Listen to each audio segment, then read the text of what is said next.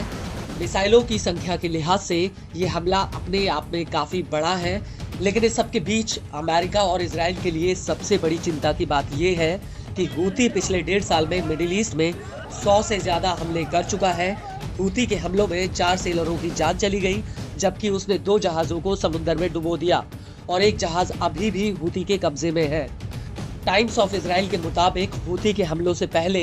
लाल सागर से करीब $1 ट्रिलियन की सालाना माल ढुलाई होती थी। इसके अलावा दुनिया का करीब 12% समुद्री व्यापार इसी रूट से होता था, लेकिन हूती के हमलों की वजह से ये पूरा ट्रेड चौपट हो चुका है। हालांकि हूती को रोकने के लिए अमेरिका और ब्रिटेन ने कई बार यमन के भीतर हूती के सैन्य अड्डों पर हमला किया, लेकिन उसके बावजूद भी हूती के हमलों में कोई कमी नहीं आई, बल्कि अब हूती और ज्यादा आक्रामक तरीके से पश्चिमी देशों के जहाजों को निशाना बना रहा है।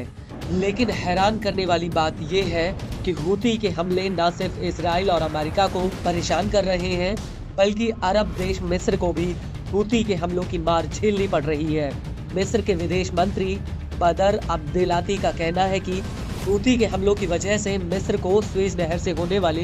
कारोबार में $6 अरब का नुकसान हुआ है, जिसकी वजह से मिस्र की अर्थव्यवस्था बुरी तरह से प्रभावित हुई है।